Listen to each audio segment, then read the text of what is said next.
My name is Paula. I spent 15 years on a list, waiting to be housed, waiting to be seen, and waiting to be heard. I've listened to government after government, Taoiseach after Taoiseach, and minister after minister make speeches about their plans and ideas for housing in this country. I've listened to their empty promises while we all wait, and we are sick of waiting. So today, I am going to be the Taoiseach, and I am going to give you the apology that you deserve. Housing is a human right, a basic human need, and I, and many in power before me, have failed in our roles to ensure that every individual living in this country has access to a good quality, secure and affordable home.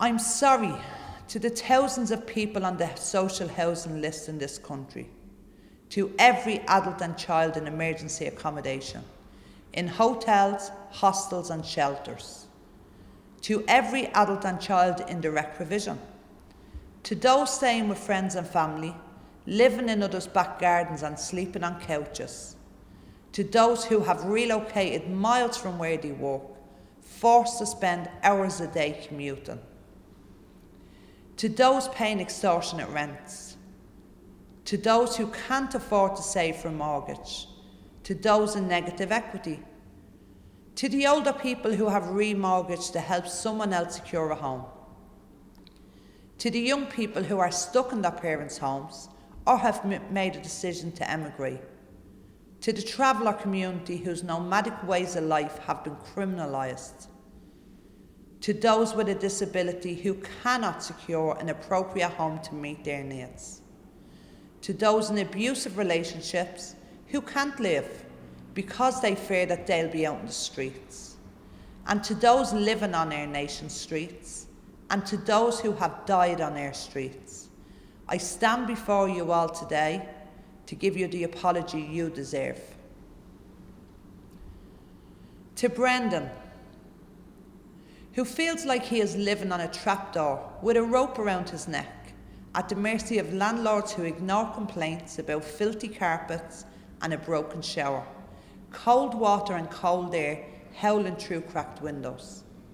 Landlords who hike up the rent when they are challenged about the mould that has grown as fast as his children. Landlords who finally issue an eviction notice, leaving Brendan and his family 48 days to rearrange their lives. Brendan questions his decision to have come back from his life abroad, to bring his partner and his children to the city that he grew up in the country of 100,000 welcomes.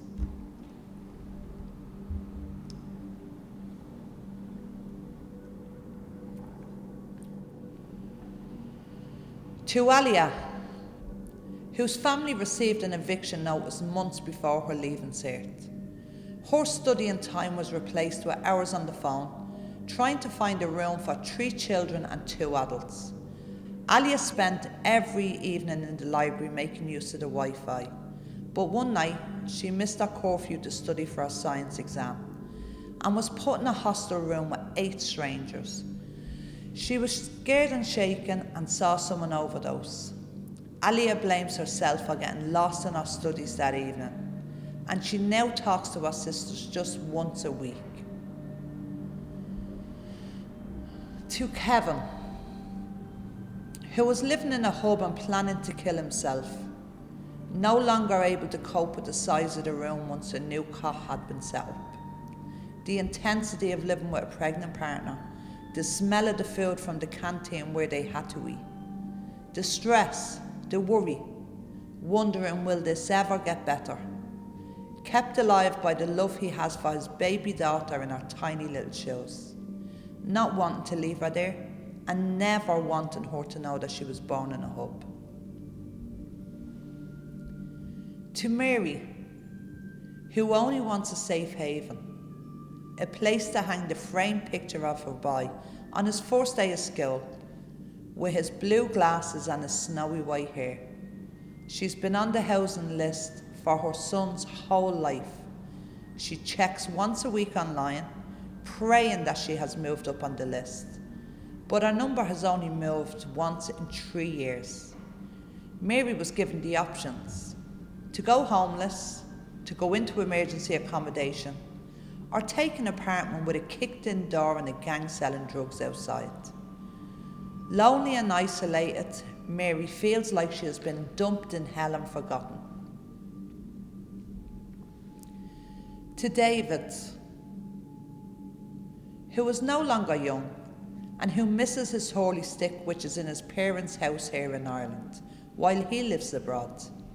He wants to come back but can't afford to live on his own, and is depressed at the prospect of a house share at his age, feeling trapped outside the high wall that is being built around affordable housing, and missing family conversations, puckabouts, and the smell of cooked grass. To Lizzie, who cherishes the winter conversations at the open fire, with people coming from all parts of the Holton site for cups of tea and chats by our father's lamp. Lizzie loves traveller culture, but it's not part of culture to live without basic human needs. No one should have to take the ice off the inside of caravan windows before sending children to school. Living with bad lungs and a lower life expectancy, all Lizzie wants is the best facilities for her community, and not to see them forced into mainstream houses. A housing policy that facilitates all walks of life.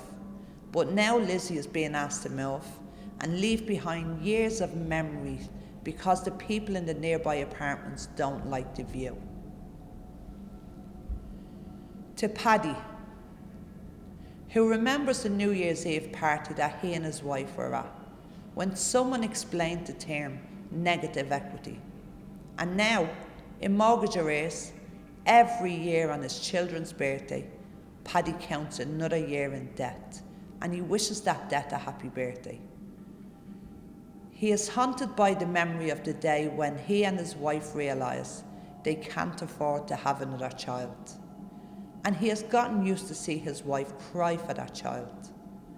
Paddy finally told his wife about his idea to kill himself, and heard she had a similar idea. He often finds himself returning to his childhood memories so he can recall what a secure home feels like. To Claire,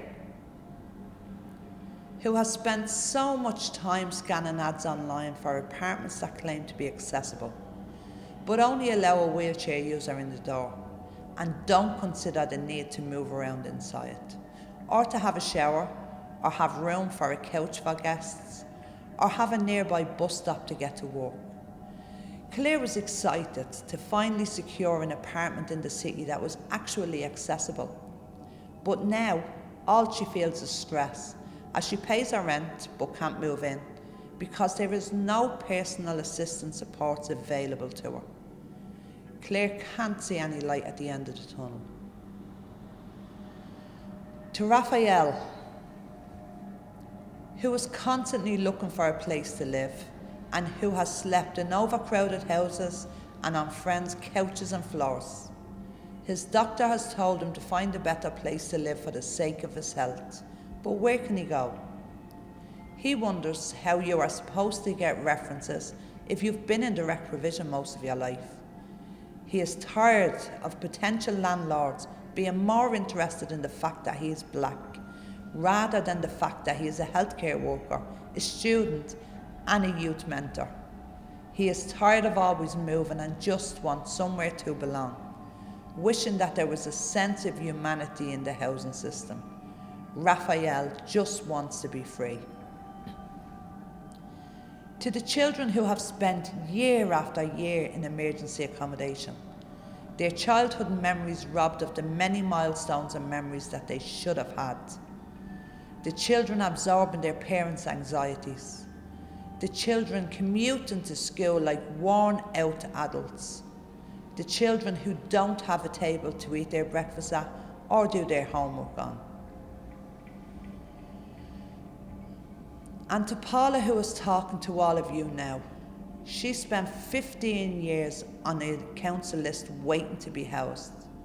13 of those years were spent in rundown, overpriced accommodation, until a small electrical fire caused by a storage heater left her and her children homeless. I want to acknowledge her pain and suffering. There is a view out there that many people in this country are failing, and the situations that they find themselves in are entirely the result of their own decisions. But that is not true. I want to make something very clear to all of you, and let it be noted for public record. It is not your fault. Consecutive governments have failed you. The truth is that the current housing crisis is the result of so many policy decisions at the highest level. We failed to bring in rent regulations and proper tenants' rights. We listened to the intensive lobbying of private developers and vulture funds. We prioritised the needs of landlords, developers and builders. We outsourced their responsibilities to profit-making companies, and we took away the independence of local authorities, and we simply didn't build enough houses. We saw housing as a commodity, and we lost sight of every person's basic need for a safe and secure home. And for that, I just want to say I am sorry. I am so sorry.